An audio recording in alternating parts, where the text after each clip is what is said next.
സഹോദരങ്ങളെ, talks of ടുഡേയിലേക്ക് സ്വാഗതം. ഇന്ന് പറയാൻ ഉദ്ദേശിക്കുന്നത് നമ്മുടെ ശരീരത്തിൽ ഒരു ബാധ കയറും.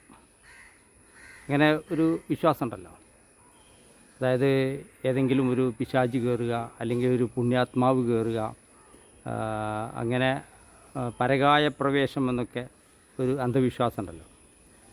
അത് സംഭവ്യമാണ്. അത് ചില സംഗതികൾ അങ്ങനെ ഉണ്ട് എന്നുള്ളത് ചിലപ്പോൾ നമുക്ക് വിശ്വസിക്കേണ്ടി വരും. അതായത് അങ്ങനെ ഒരു ആൾ നമ്മുടെ ശരീരത്തിൽ കയറും. ഒരു ദിവ്യപുരുഷനാണെന്ന് വിചാരിച്ചോളൂ, ഒരു തങ്ങൾപ്പാപ്പയാണെന്ന് വിചാരിച്ചോളൂ. അയാൾ കയറിക്കഴിഞ്ഞാൽ പിന്നെ അയാൾക്ക് ഇഷ്ടമില്ലാത്ത കാര്യങ്ങളൊന്നും നമുക്ക് ചെയ്യാൻ പറ്റില്ല.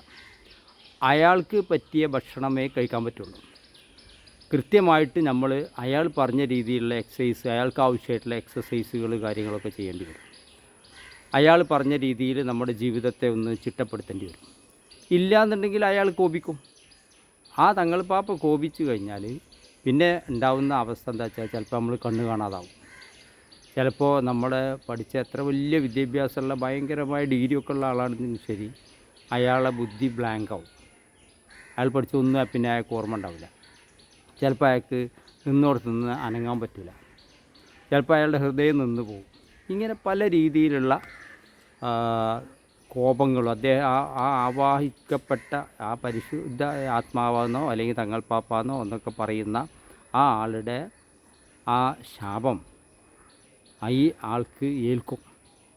അപ്പോൾ അത് ഞാനത് പറയുമ്പോൾ നിങ്ങൾ വിചാരിക്കും, എന്താ ഈ ചങ്ങായിക്ക് തീരെ തലയും പോലും ഇല്ല, എന്നാൽ അങ്ങനെ ഒരു സംഗതി ഉണ്ട്.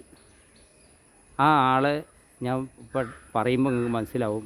അതാണ് നമുക്ക് പറയുന്ന, നമ്മൾ സാധാരണ പറയാറുള്ള ഷുഗർ എന്ന് പറഞ്ഞാൽ ഈ തങ്ങൾപ്പാപ്പ. ഈ ഷുഗർ എന്ന് വെച്ചാൽ ഡയബറ്റിക്. അങ്ങനെ അയാൾ ശരീരത്തിൽ ആവാഹിച്ചു കഴിഞ്ഞാൽ പിന്നെ നമ്മൾ അയാൾക്ക് പറ്റിയ ഭക്ഷണമേ കഴിക്കാൻ പറ്റുള്ളൂ. അയാളുടെ കോപത്തിന് ഇരയാകാത്ത രീതിയിൽ നമ്മൾ എക്സസൈസ് ചെയ്യേണ്ടി വരും, ജീവിതത്തെ ക്രമപ്പെടുത്തേണ്ടി വരും. ഇല്ലയെന്നുണ്ടെങ്കിൽ നമ്മുടെ ആന്തരിക അവയവങ്ങളൊക്കെ പണിയാവും. കിഡ്നി പോകും, കണ്ണ് പോകും, തലച്ചോറ് ചിലപ്പോൾ വർക്ക് ചെയ്യൂല, മെമ്മറി പോകും, ഹാർട്ട് അറ്റാക്ക് ഉണ്ടാവും, ഇങ്ങനെ പലതും ഉണ്ടാവും. അപ്പോൾ ആ തങ്ങൾപ്പാപ്പാൻ്റെ കോപം നമ്മൾ വളരെയധികം സൂക്ഷിക്കണം. ആ തങ്ങൾപ്പാപ്പ ആരെ ശരീരത്തിലും ആവാഹിച്ചിട്ടുണ്ട് എന്നുണ്ടെങ്കിൽ, എന്ന് വെച്ചാൽ ഈ ഷുഗർ എന്ന് പറഞ്ഞാൽ തങ്ങൾപ്പാപ്പ നമ്മളെ ശരീരത്തിൽ ആവാഹിച്ചിട്ടുണ്ടെങ്കിൽ ആ തങ്ങൾപ്പാപ്പാനെ കോപിക്കാതെ, അദ്ദേഹം കോപിക്കാൻ ഇടവരാത്ത രീതിയിൽ നമ്മൾ പെരുമാറുക. എന്നാൽ നമുക്ക് നല്ല രീതിയിൽ ജീവിച്ചു പോകില്ല എന്നുണ്ടെങ്കിൽ കട്ട പുകയായിരിക്കും. ഇത് പറയാനാണ് വന്നത്. ഏതായാലും നിങ്ങൾക്ക് ഇഷ്ടപ്പെട്ടു എങ്കിൽ കൂടുതൽ ആളുകളിലേക്ക് ഇത് എത്തിക്കുക. എല്ലാവർക്കും എൻ്റെ അഭിവാദ്യങ്ങൾ. എല്ലാവരെയും ദൈവം അനുഗ്രഹിക്കട്ടെ.